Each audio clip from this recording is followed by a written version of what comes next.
Amém. Quem está pronto para receber a palavra, fala eu. Amém. Hoje eu quero falar com vocês sobre legado. As crianças acho que já estão liberadas. Elas podem descer para a salinha dela, porque aqui é muito chato o assunto para elas e lá embaixo vai fazer muito mais sentido. Amém. Ela veio buscar a irmã, trazendo. Diz que enquanto ela sai, diz que certa vez tinha um menino que o pastor estava pregando e o menino pulando para cá e passando debaixo das cadeiras. Aí o pai cata de cá, pega o menino, bota no colo e sai. Diz que o menino, já sabendo, né, do fim dele, diz que gritou: irmãos, orem por mim. E levou lá, foi para o Calvário. Esse dia a gente passou umas aqui.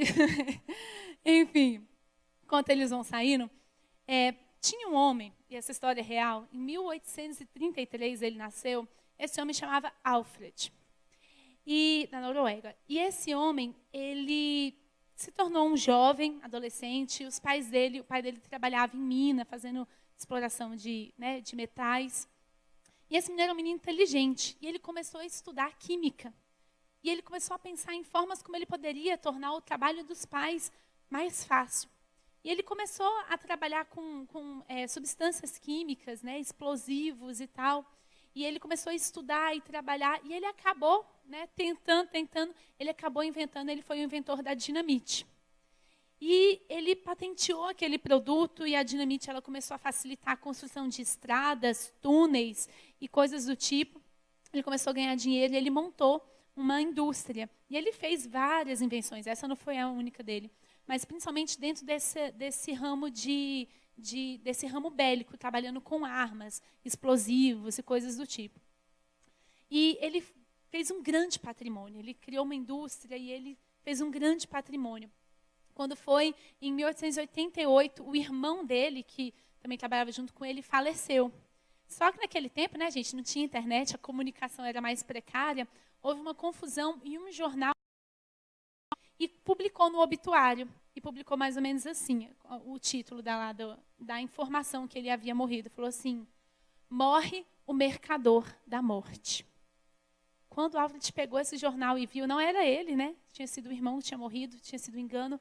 Ele ficou chocado. Ele falou assim: quer dizer que é assim que eu vou ser lembrado? No dia que eu morrer, eu vou ser conhecido como a pessoa que fez da morte um mercado, morreu. E ele ficou impactadíssimo com aquela história. Ele falou assim: eu preciso mudar o meu legado. Eu preciso mudar a forma como eu vou ser lembrado quando eu deixar o mundo. Que história é essa que eu estou construindo? Eu não quero ser conhecido como a pessoa que fez da morte o seu mercado. Não é isso que eu quero para mim. E ele fez um testamento. Ele era um homem muito rico. Ele era um milionário. E ele fez um testamento. Alguns anos mais tarde, em 1996, ele faleceu. E quando abriram o testamento dele, ele destinou a fortuna dele a premiar pessoas. Ele falou assim: eu quero que receba tantos milhões a pessoa que tenha se destacado por trabalhar pela paz. Eu quero que dá um prêmio para quem se destacou na área da química. Eu quero dar um prêmio para quem se destacou na área das artes e literatura. Eu quero dar um prêmio para quem se destacou na medicina. O nome desse homem era Alfred Nobel. Já ouviram falar do prêmio Nobel? O prêmio Nobel da Paz é por causa desse homem. Um homem que na primeira morte, vamos dizer assim, tinha sido conhecido como a pessoa que ganhava a vida promovendo a morte. Quando ele morreu, efetivamente, o legado que ele deixou foi um legado de premiar as pessoas que trabalhavam pela paz, premiar as pessoas que trabalhavam pela ciência, premiar as pessoas que trabalhavam pelas artes. Ele mudou a forma como ele seria conhecido, ele deixou um legado diferente. E que sorte teve o Alfred de conhecer e perceber isso antes da morte dele. Que sorte a dele de errar, em se enganar, em publicar uma matéria que não era verdadeira, porque ele teve chance de tomar consciência que ele estava construindo um legado. E que sorte a nossa, nessa noite que estamos aqui e vamos tomar consciência de que legado nós estamos deixando, não apenas para os nossos filhos, mas para a sociedade. Amém? Quem quer deixar um legado de paz, um legado da presença de Deus, da graça do Senhor sobre a nossa vida? Amém. Então, a primeira coisa que eu quero compartilhar, antes mesmo de ler um versículo, somente com a história do Alfred, a primeira coisa que eu quero falar sobre legado para vocês é que o seu legado já está sendo construído. Quer você queira ou não. quer você tenha intencionalidade ou não, você já está deixando um legado. Quem aqui, eu já falei isso uma vez, mas acho que vale a pena repetir, quem aqui já fez uma pesquisa no Google, estava pesquisando para ir para a melhor cidade do Brasil? Qual que é, gente, a melhor cidade do Brasil? Anápolis. Eles estão destreinados, pai. Você precisa doutrinar mais aqui o pessoal, ué. Vamos supor que você está pesquisando, né? Fala assim, olha, o pastor fala tanto. Tem uma pessoa da igreja que falou assim, pastor, eu pedi para o meu marido me levar a Anápolis, porque você fala tanto de Anápolis, eu precisava conhecer Anápolis. Aqui na igreja fala mais de Anápolis do que em Jerusalém, gente, né? E aí, vamos supor que você está pesquisando lá no Google sobre Anápolis, né? Ah, eu quero ir em Anápolis. O que acontece, gente? No outro dia, na hora que você abre o Instagram, aparece o que lá para você, quando você começa a rolar a tela? Pensando em ir viajar para Anápolis? Aí tem os, né? Quem aqui já aconteceu isso? Ou você está pesquisando um produto, você está olhando, aí aparece no seu e-mail, vários e-mails sobre aquele produto. Quem aqui já aconteceu isso com você? Né? Isso por quê? Porque você deixa um rastro digital. Onde você pesquisa, você coloca lá no Google, ele está colhendo informações. Fala, opa, essa pessoa tem interesse nisso, nisso, nisso, naquilo. Essa pessoa está olhando, pesquisando muito sobre isso. Então, ele tem um interesse. Nós vamos oferecer isso. Mais ou menos assim é com o nosso legado. As nossas atitudes intencionais, intencionalmente ou não intencionalmente, nós estamos deixando um rastro. E esse rastro vai voltar para nós. Esse rastro é o nosso legado. É a história que os nossos filhos vão ler. A história que as pessoas à nossa volta vão ler. Se eu tenho na minha casa um hábito de falar de maneira grosseira com as pessoas, infelizmente o legado que você está deixando é que você foi uma pessoa grosseira, que você foi uma pessoa rude. Se você se você é honesto em todas as coisas que você faz, é essa história que vão contar sobre você. Ele era honesto. Então, intencionalmente ou não, nós estamos deixando o legado. Amém? Então fala comigo. Primeira coisa, fala comigo. Eu estou construindo um legado. Anne, mas esse negócio de legado é para todo mundo. Amém? Ah, não é só para quem, as pessoas que marcaram a história, tipo um cara que inventou o prêmio Nobel. Não é só para isso. Cada pessoa, porque atrás de você tem a sua próxima geração. Tem os seus filhos, que vão ter os seus outros filhos, que vão ter os outros filhos, que você daqui a um pouco, a sua família vai estar gigante. Isso quer dizer que você tem uma história para deixar, você tem um legado para deixar. Toda a Bíblia ela é estruturada de geração em geração. O nosso Deus é o Deus de Abraão, de Isaac e de geração em geração. Deus faz uma promessa para uma geração e as próximas gerações vão perpetuando ou vivendo debaixo dessa promessa. Quando a gente pega alguns livros lá da Bíblia para ler, pronto, pega Mateus, lá no início de Mateus, ele vai contando o quê? A genealogia de Jesus, é aquele tanto de nome que você fala, aí você passa, né, direto? Né? Você vê aquele tanto de nome, isso não é à toa, porque Deus está mostrando que as gerações são importantes, o legado, fulano foi filho de fulano foi filho de ciclano, que foi filho... Porque cada elo é importante. Isso quer dizer que você está nesse lugar, você está construindo um legado. E a história que você está deixando na terra é importante, ela tem valor e ela importa sim. Amém? Então, a primeira coisa que eu gostaria que você lembrasse é que nós já estamos construindo esse legado, né? Independente da nossa vontade. A segunda... peraí, antes de eu falar isso, não posso. Deu certo o áudio aí? Os videozinhos? Deu? Ótimo. Então, segura aí. A minha sobrinha, tenho 2 sobrinhas, hoje eu vou falar das 2. A Nicole, que é da Laís, ela tem 3 anos de idade. E a Emily, a irmãzinha dela, tem 8 meses. E a Laís estava vendo elas brincar essa semana. E aí a Nicole estava lá dando uma bronca na Emily, né? A de 8 meses, porque a menina de 8 meses realmente apronta muito. E aí virou assim, Emily, eu vou mandar um bilhete para sua mãe, porque o que você fez foi muito deselegante. Falei, gente, 3 anos de idade, foi muito deselegante. O que ela estava fazendo? Ela estava reproduzindo uma cena que ela provavelmente viu na escola, né? O professor que manda, fala, pai, a sua filha mordeu o coleguinha, puxou o cabelo e tal, converse com ele, né? Então ela viu a professora falando, olha, eu vou mandar um bilhete para sua mãe que foi deselegante o que você fez. E ela reproduziu isso. Agora, quero mostrar para vocês um áudio, só para vocês verem como que um legado é construído, muitas vezes sem a gente ter intenção. A Tati e o Alan, eles estavam aqui no culto mais das 18. O Alan estava viajando a trabalho e a Tati foi colocar a Liz, que é a menorzinha dela, tem 4 anos de idade, 4 aninhos, para dormir. E aí ela sempre ora, né? Na hora de dormir, papai do céu, obrigada pelo dia, pelo papai. E aí, para o Alan participar desse momento, ela filmou para mandar para ele, né? Já que ele não estava em casa, e ela filmou. O que ela não esperava é que a Liz ia orar essa oração que eu vou mostrar para vocês. Só para contextualizar, a gente estava naquela semana que tinha acontecido o desastre lá em Brumadinho, da barragem. ouve a oração, ela está cortadinha porque foi de 15 em 15 segundos que ela gravou. Mas a Regiane vai colocar uma atrás da outra. Presta atenção na oração de uma menina de 4 anos de idade. Pode colocar. Lorena Marinho, por favor, cuida de lá. Que não aconteça mais nenhum desastre. Que a única pai que tem mais. Cuida dos bebezinhos, cuida das crianças de lá de Brumadinho. Porque elas ficaram sem mãe, sem pai. Deus, abençoe os pais de Brumadinho que tinha bebê, de mãe, de todo mundo.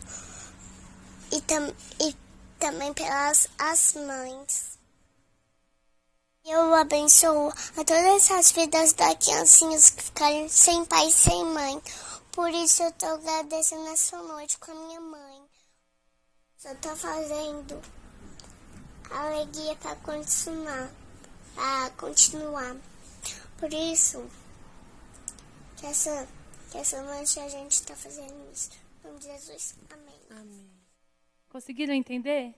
Ela orou pelos bebezinhos que ficaram sem pai e sem mãe. Ela orou pelas mães que ficaram sem os bebezinhos. Ninguém falou sobre isso com a Alice. Ninguém falou, vamos orar pelas crianças de Brumadinho. Ela viu a notícia, viu em algum lugar essa história. E isso que eu estou falando, tem um legado que é construído.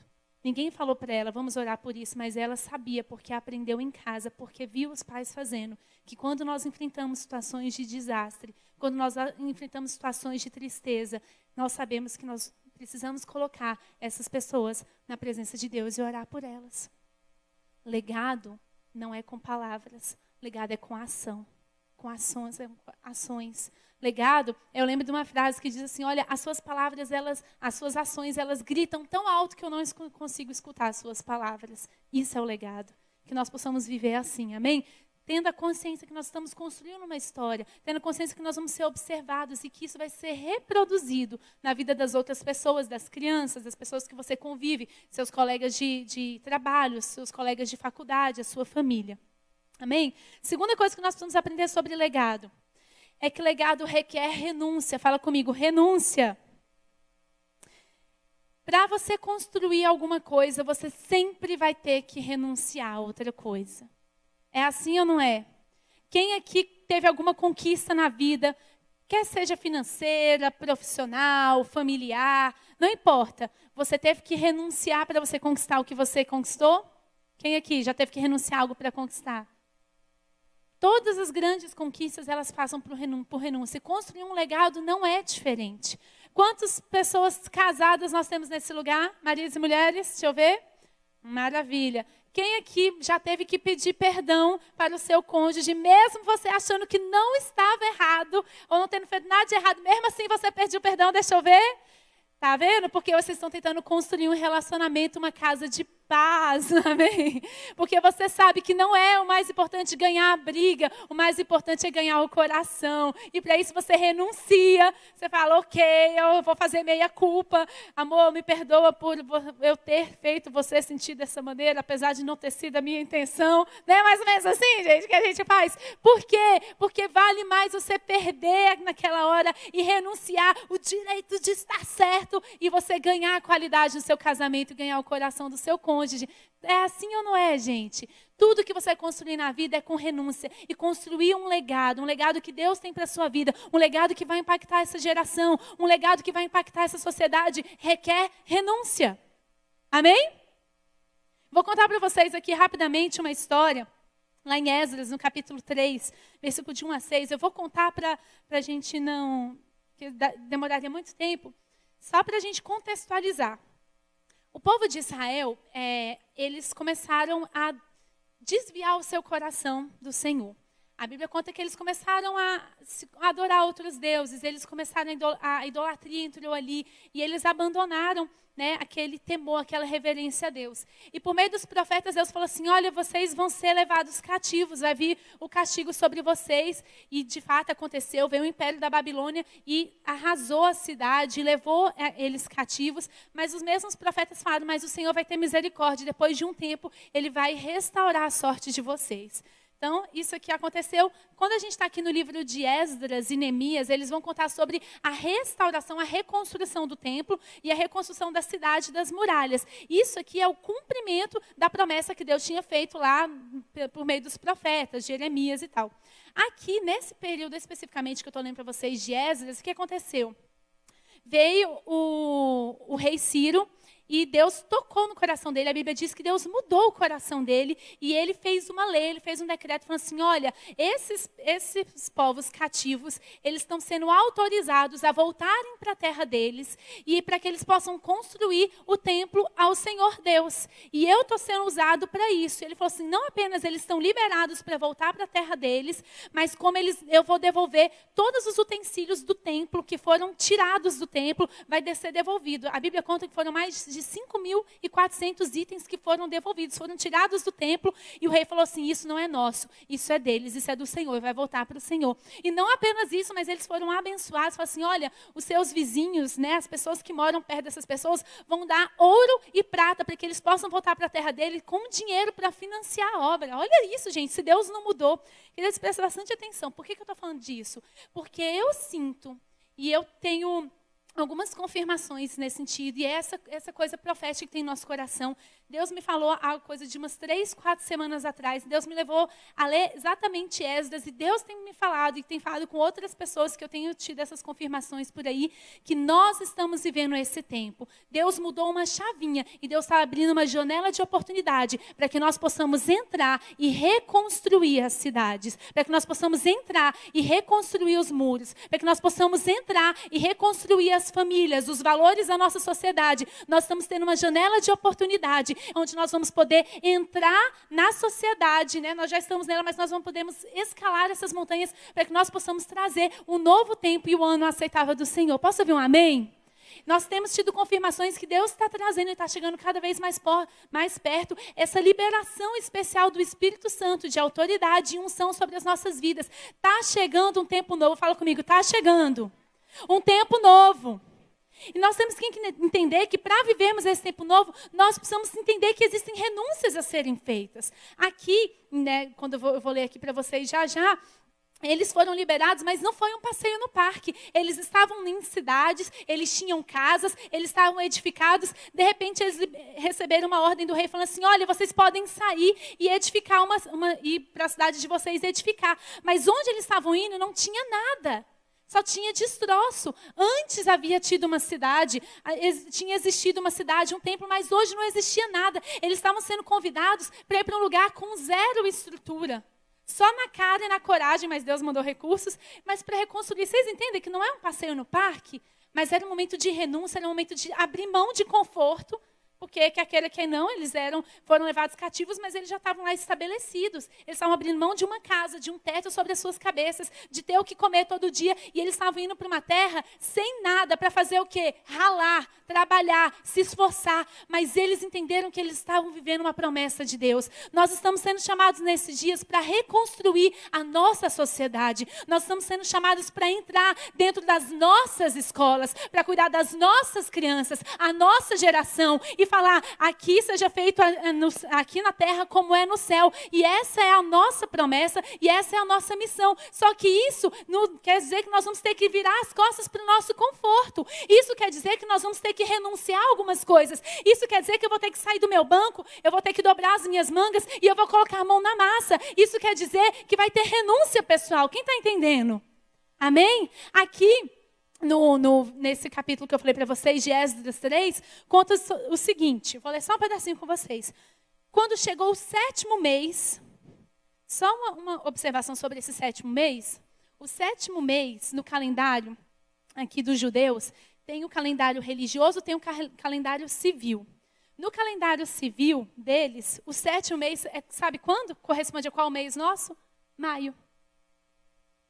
Deus me deu essa palavra há 3, 4 semanas atrás. Nós estávamos iniciando maio e Deus falou para mim claramente, leia Esdras, estude Esdras. Quando eu cheguei aqui, eu vi que Deus estava mandando ler exatamente, né, por coincidência, deusidência, o 7º mês. Deus estava falando, eu quero que seja feito algo agora. No 7º mês, os israelitas já estavam nas suas cidades, ou seja, eles saíram de lá, foram, se estabeleceram nas suas cidades, e o povo se reuniu como um só homem em Jerusalém. Ele vai falando, então Jesua, filho de Zodaque, parará, e seus companheiros começaram a construir o altar do Deus de Israel para nele sacrificarem holocaustos, conforme o que estava escrito na lei de Moisés, homem de Deus. Apesar do receio que tinha dos povos ao redor, construíram um altar sobre a base e nele sacrificaram holocaustos ao Senhor. Tanto os sacrifícios da manhã como os da tarde. De acordo com o que está escrito, celebraram as festas, parará. Lá na última parte do versículo que eu separei. A partir do primeiro dia do 7º mês, começaram a oferecer holocaustos ao Senhor, embora não tivessem sido lançados os alicerces do templo do Senhor. Ou seja, antes de começar a construir o templo, antes de começar a reconstruir a cidade, antes de qualquer coisa, a primeira coisa que eles fizeram foi o altar. Foi o lugar do sacrifício. Tem alguns motivos para isso. Primeiro, eles estavam estabelecendo prioridades, estavam dando uma mensagem para o povo. A prioridade nossa aqui é o sacrifício. Segundo motivo, pelo qual eles começaram pelo altar. Porque você pode ter um altar sem um templo, mas você não pode ter um templo sem altar. Você não pode ter um legado que glorifique a Deus sem um altar, sem renúncia. Outro motivo pelo qual o altar foi o primeiro a ser reconstruído, porque essa era a parte que o povo tinha acesso. Só para lembrar, no templo tinha o altar do sacrifício, depois eles tinham uma bacia, um negócio de água onde eles lavavam as mãos, depois eles tinham as ofertas de incenso, depois lá dentro eles tinham o Santo dos Santos. A parte que o povão, a galera tinha acesso, era a parte do altar. Eles falavam assim, nós queremos construir algo que todo mundo possa participar. Isso quer dizer que o altar, que o sacrifício era individual. Lá dentro, quem entrava no Santo dos Santos, era só o sacerdote que entrava representando o povo. Mas o sacrifício era individual. Cada um tinha que fazer o seu sacrifício ao Senhor. Cada um tinha a sua responsabilidade, querido. Isso é para mim e para você. Você tem um legado que Deus quer que você construa na sua vida. Você tem um legado de paz, da presença de Deus, da glória de Deus, sabe, da prosperidade do Senhor. Mas isso você tem que entender que tem o seu sacrifício que é pessoal. Você tem que construir o seu próprio altar ao Senhor. E isso não depende de mim, isso não depende do pastor Ibe, isso não depende da igreja, da célula, do ministério. Isso é pessoal, é você. Outro motivo pelo qual eles construíram o altar é a parte mais fácil de ser construída. Bota um monte de pedra aqui, bota uma pedra em cima e pronto, está feito. Porque quer dizer que o sacrifício na sua vida são coisas práticas, é do dia a dia, é o seu jejum, é o seu sacrifício, é a sua oração,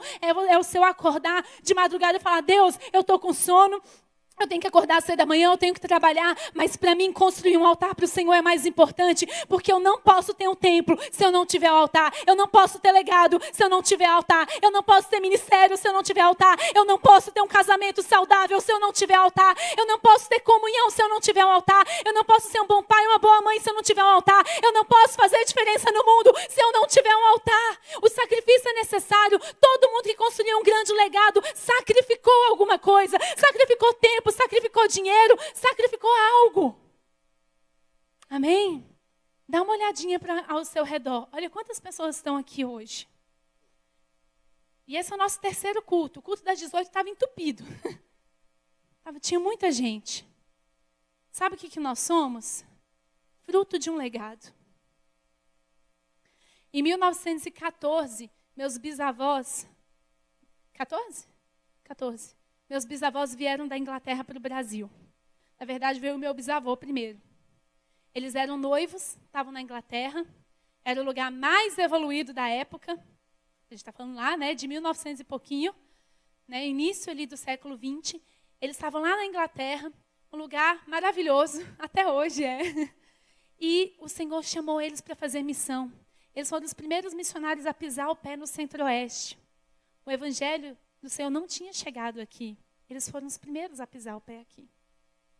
E meu bisavô, ele não vinha de uma família com dinheiro, mas a minha bisavó tinha, e eles estavam noivos. Começaram renunciando ali. Eles tinham planos de casar, mas ele tinha sido destinado, a missão destinou ele para o Brasil, e a missão destinou ela para a África.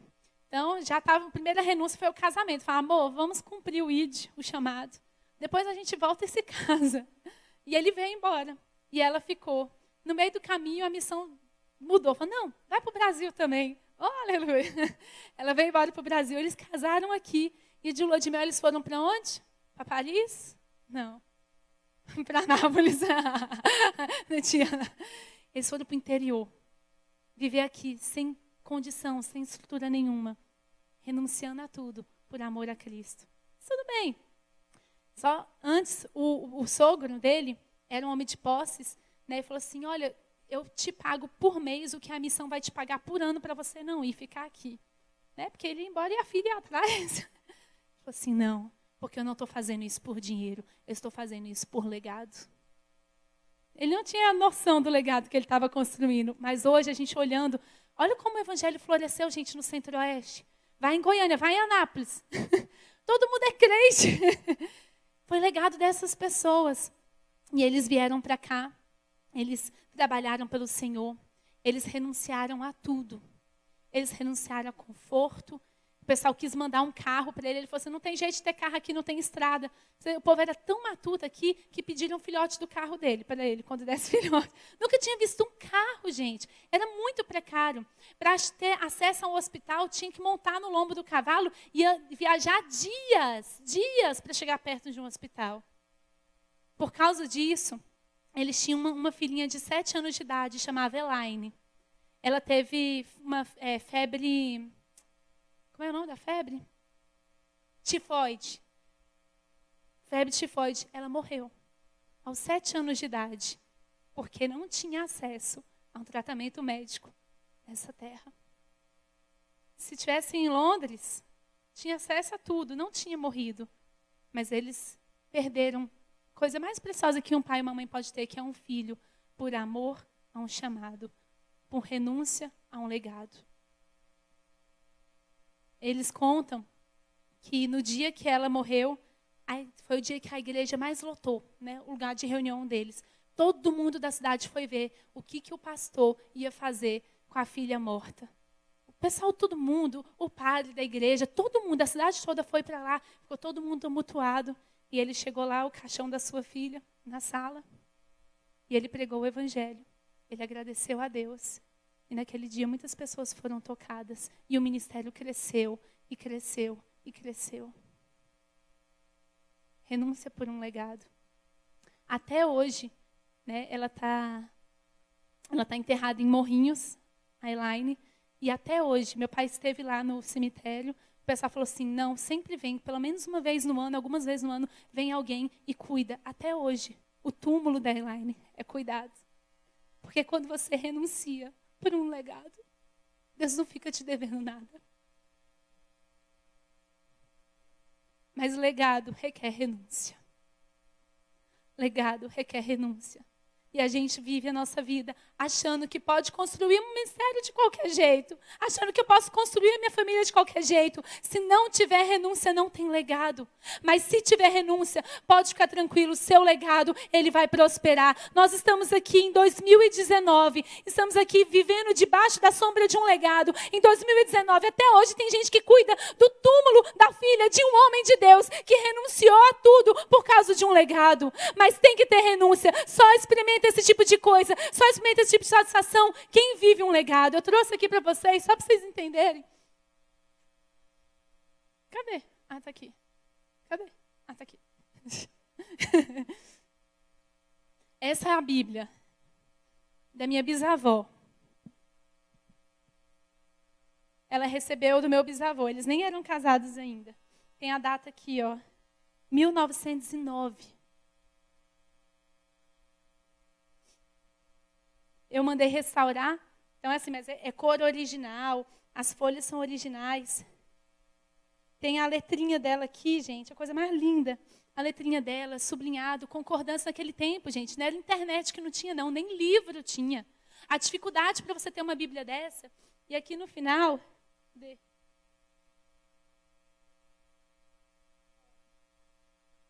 Estão vendo a letrinha dela? Isso aqui é a concordância bíblica que ela fez à mão. Pesquisando, tem uma parte que ela coloca aqui, Deus Pai. Todos os versículos que se referem a Deus Pai. Deus Filho, todos os versículos. Espírito Santo, fazendo concordância bíblica. Aqui, tudo à mão. E a gente tem Bíblia, aplicativo e tudo, e passa uma semana sem ler a nossa Bíblia. Que tipo de legado a gente quer construir? Que não é fundado na palavra, que não tem jejum, que não tem oração, que não tem pó, que não tem arrependimento. Eu quero ir para a igreja, eu quero cultuar o Senhor no domingo, mas na segunda-feira eu vou viver do jeito que eu quiser. Não, a gente não está construindo um legado. Legado quer dizer morte, quer dizer renúncia. Renúncia da nossa carne, do nosso eu, do que eu acho, do que eu sou.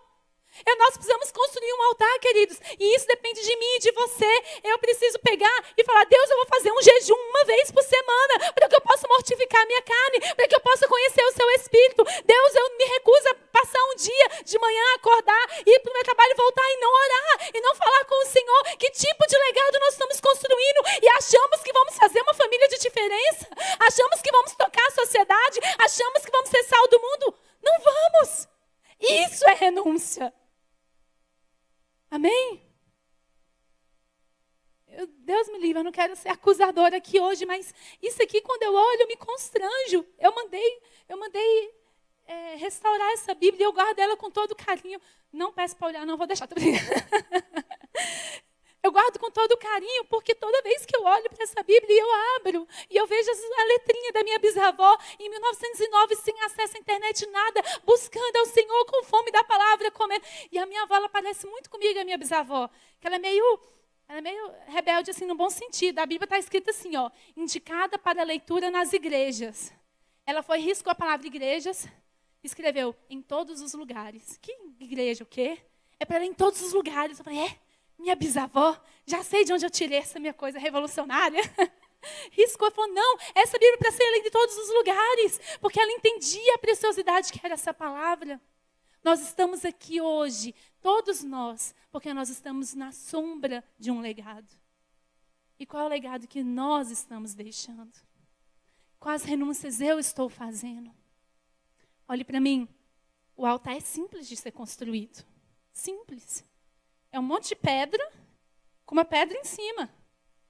Isso quer dizer que são atitudes simples suas que você pode construir. É você sair daquele grupo do WhatsApp que é do capeta. É você bloquear aquela pessoa nas redes sociais que fica te tentando.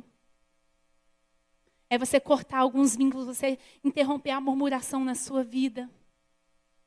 É você falar, Deus, eu vou abrir mão aqui do refrigerante, do chocolate, do doce, da carne, e eu vou fazer um jejum, porque alguma coisa precisa mudar dentro de mim. Eu me recuso a prosseguir em junho, da mesma maneira que eu fui em maio. Eu me recuso a prosseguir na segunda metade de 2019, da mesma maneira que eu fui na primeira. Algo novo precisa acontecer na minha vida, e vai acontecer na hora que tiver um altar. Antes do tempo ser construído, foi construído um altar. Antes das promessas de Deus se cumprirem na sua vida, tem que ter um altar. Antes de vir esse avivamento maravilhoso que Deus prometeu sobre nós, precisa ter um altar. Antes de nós invadirmos e conquistarmos as ruas, as cidades, as instituições, as repartições, precisa ter um altar na nossa vida. Antes a gente está cantando aqui e a gente vê pessoas sendo curadas milagrosamente, precisa ter um altar na minha vida, na sua vida. É individual, não sou eu que vou te dizer o que você tem que fazer, é o Espírito Santo de Deus e você. Tudo que eu te peço é hoje, quando for para a sua casa e você deitar a cabeça no seu travesseiro, pergunta para o Senhor, fala, Deus, o que eu posso oferecer no seu altar essa semana? E Ele vai te falar. E eu quero te desafiar, faça alguma coisa nova essa semana. Eu sei de pessoas que essa semana estão levantando de madrugada para orar. Eu vou falar para vocês uma coisa, e eu não quero de maneira nenhuma trazer isso para mim, tá? Mas é só para eu exemplificar. No final do ano passado, Deus colocou no meu coração um peso muito grande pelo nosso país. No final do ano passado, eu fiz um compromisso com o Senhor.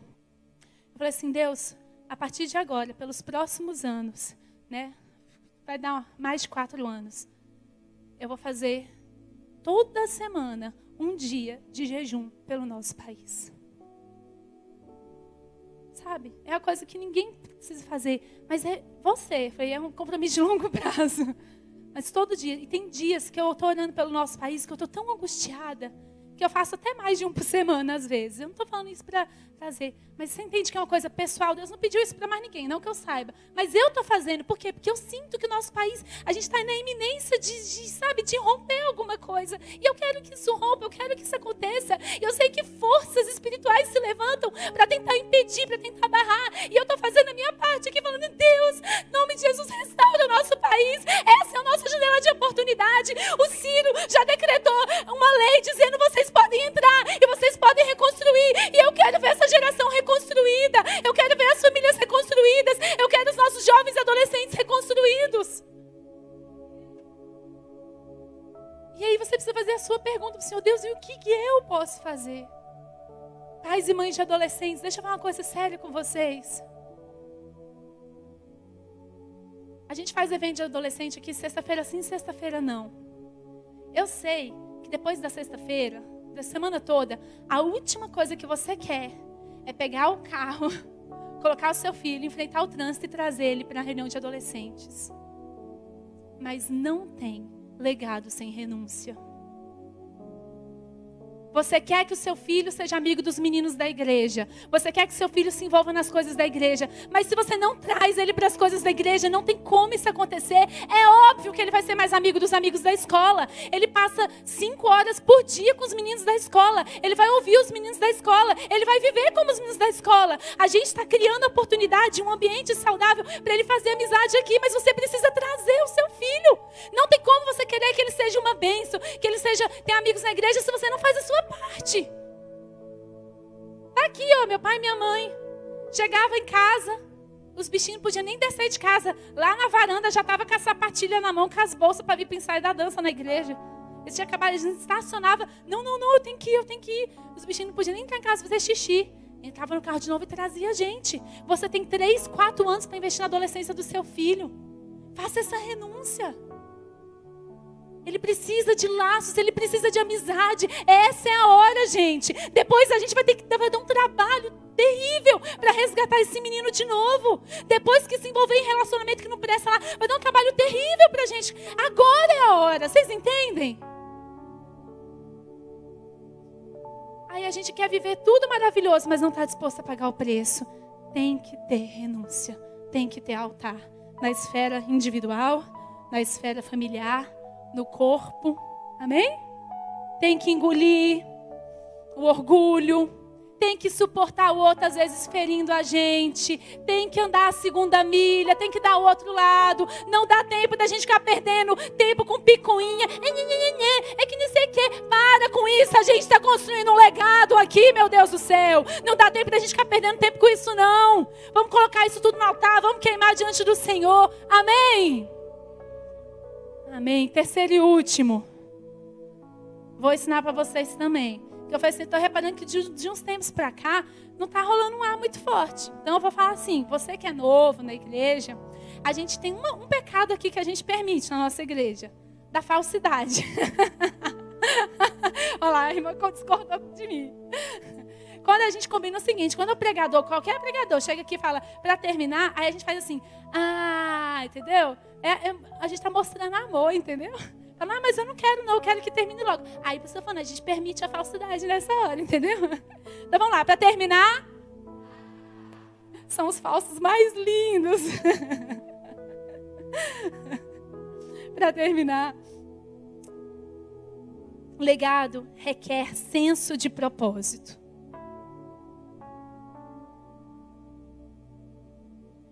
Eu esqueci. Rapidinho, deixa eu voltar antes do legado. Esqueci a parte importante. Aqui, na dedicatória da Bíblia, que o meu bisavô, antes de casar com a minha bisavó, fez, ele deu essa Bíblia para ela. Ele escreveu aqui, na dedicatória, Isaías 58:11. Isaías 58:11, ele vai falar, o Senhor te guiará continuamente. Fartará a sua alma, tem lugares áridos e fortificará os seus ossos. Você será como um jardim fechado, como um manancial, cujas águas jamais faltam. Sabe por que eu sei esse versículo de cor?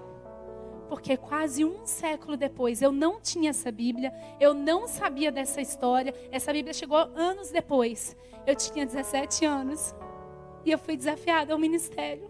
E eu falei, eu preciso orar antes de dar a resposta. E o Senhor falou comigo lá no quartinho, lá na área de serviço da minha casa.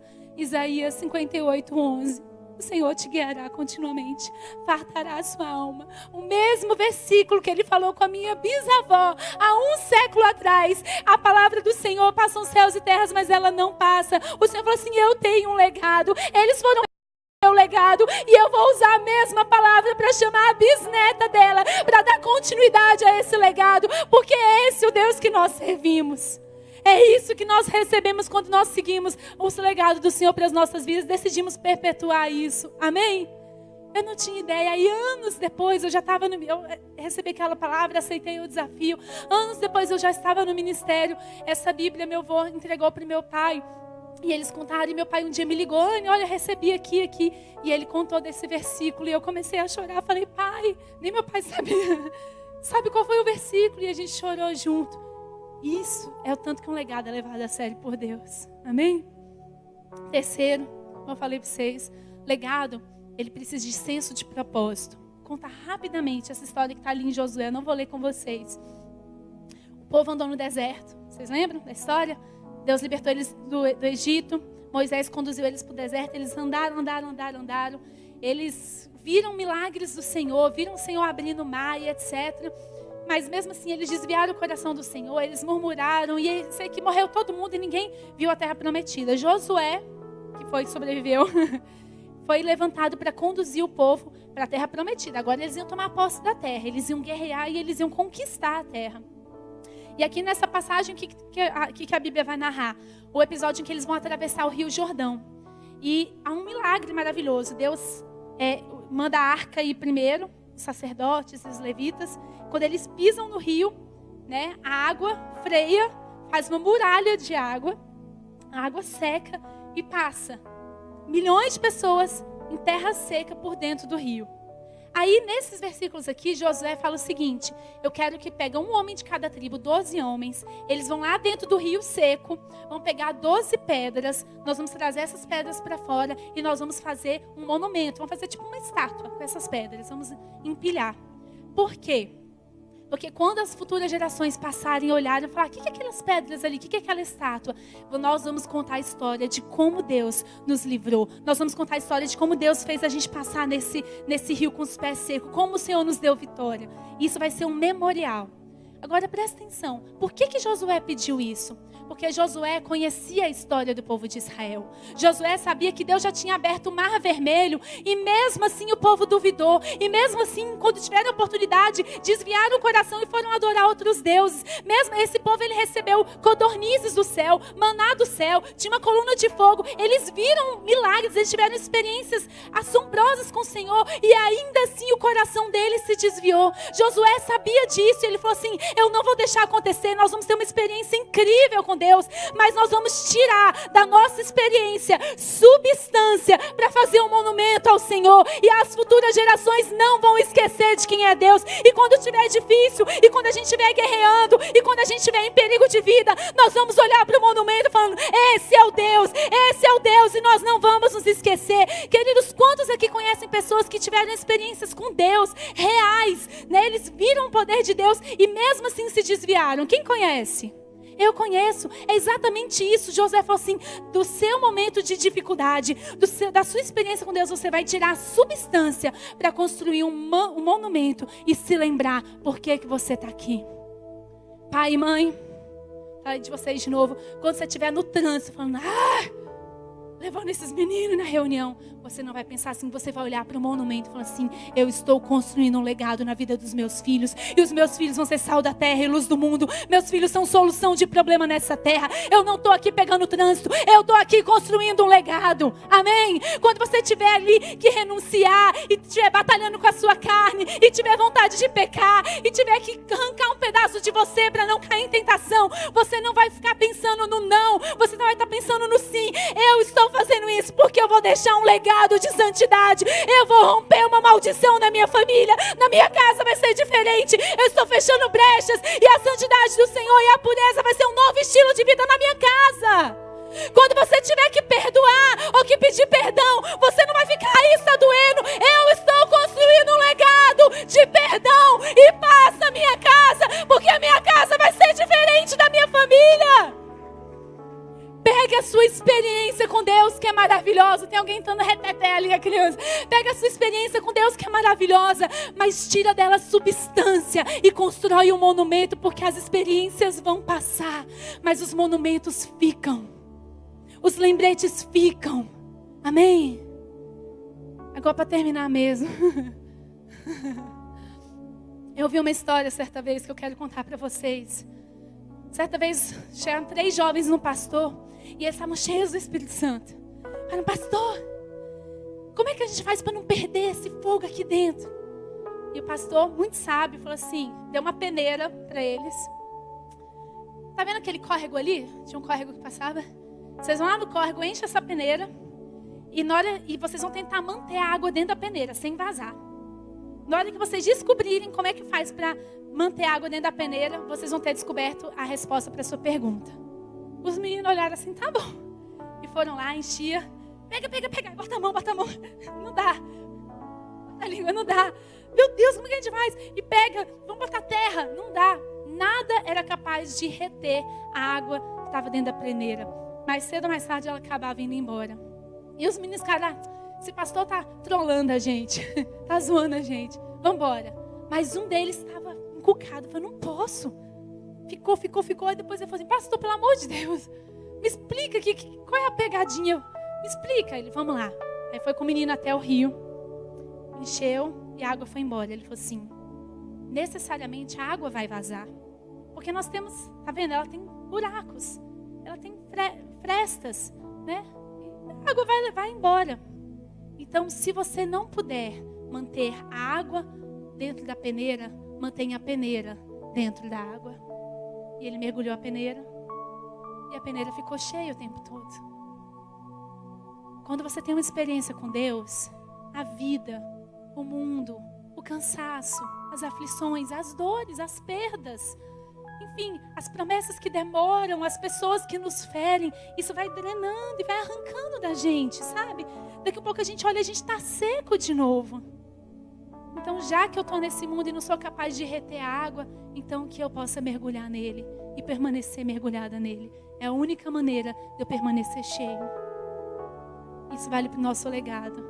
Se eu não posso carregar isso, eu vou estar completamente imerso nele. Eu vou estar completamente entregue a ele. E aí eu tenho isso renovado dentro de mim. Amém? Fica de pé comigo no seu lugar. Nós vamos orar.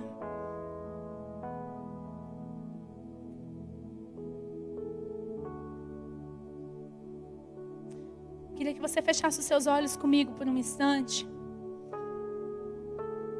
Nesse primeiro momento eu queria que você só focasse você e o Senhor, como eu falei. Tudo que eu podia falar eu já falei. Agora é você e Deus. Primeira coisa que eu quero que você pense é que você está construindo um legado. Eu quero que você pense que tipo de legado você está construindo. Como é a história que você está construindo. Qual é a história que seus filhos vão ler. Segunda coisa que eu quero que você pense é sobre as renúncias que você precisa fazer.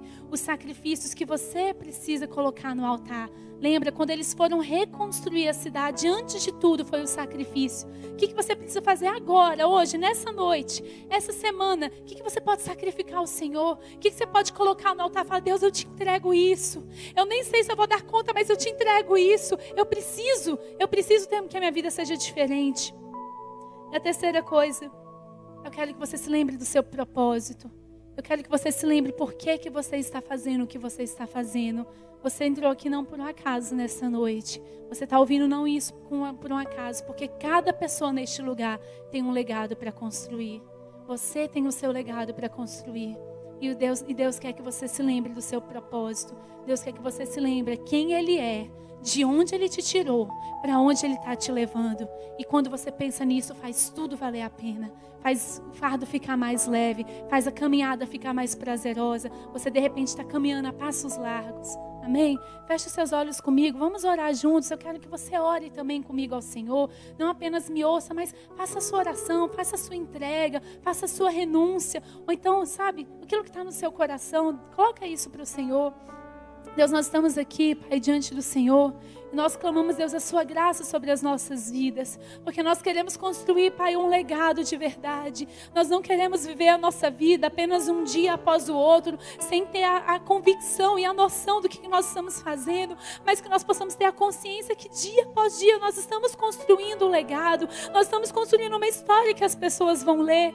Deus, nós sabemos que o Senhor tem para nós um plano, Deus, perfeito. Sabemos que o Senhor tem para nós uma missão, uma trajetória, e nós queremos afinar a nossa vida, a sua trajetória, os nossos planos aos seus planos, e não fazer, Deus, aquilo que a gente bem entende ou acha que quer fazer, mas nós queremos fazer aquilo que está no seu coração e construir um legado, porque sabemos que o legado construído debaixo da sua palavra, debaixo da sua direção, ele perpetua de geração em geração, e ele toca, e ele vai muito além. Deus, em nome de Jesus, nós queremos ter o compromisso contigo de sacrificar no seu altar. Nós queremos sacrificar, Deus, a nossa carne. Nós queremos sacrificar o nosso entendimento. Nós queremos sacrificar, Deus, aquilo que não combina com o Senhor, que não combina com o cristianismo. Nós queremos renunciar, Deus, aquilo que é da nossa natureza carnal. Nós queremos fazer um compromisso de te buscar de verdade, porque se não tiver altar, não tem templo. Se não tiver altar, não tem legado. E eu quero ter um altar, Senhor, com o Senhor. Eu quero te buscar. Eu quero converter os meus caminhos mais uma vez, e eu quero voltar para o Senhor. Eu quero te conhecer, eu quero ter uma vida de oração de verdade, eu quero amar a sua palavra de verdade, eu quero que o avivamento comece em mim, na minha casa, na minha família, Deus, antes de tomar conta de tudo, Deus, e eu quero ter dimensão do meu propósito, fazer tudo olhando para o alvo, fixando os meus olhos no autor e consumador da minha fé, em nome de Jesus, Pai, em nome de Jesus. Se eu queria te convidar nessa hora e cantar um pedacinho dessa música conosco, se você puder levantar as suas mãos, fala para o Senhor. Essa casa é sua casa, nós deixamos ela pra você, Jesus. Essa casa é sua casa, nós deixamos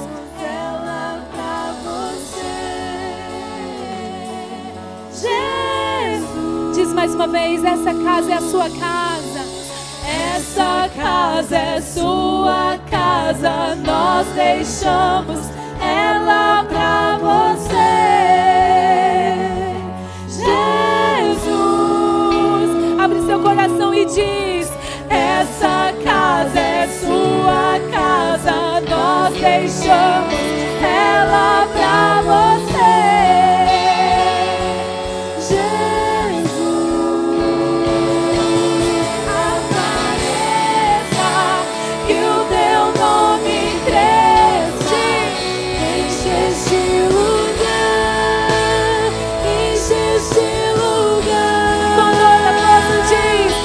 Apareça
Glória a Deus. Dê um aplauso bem forte ao Senhor.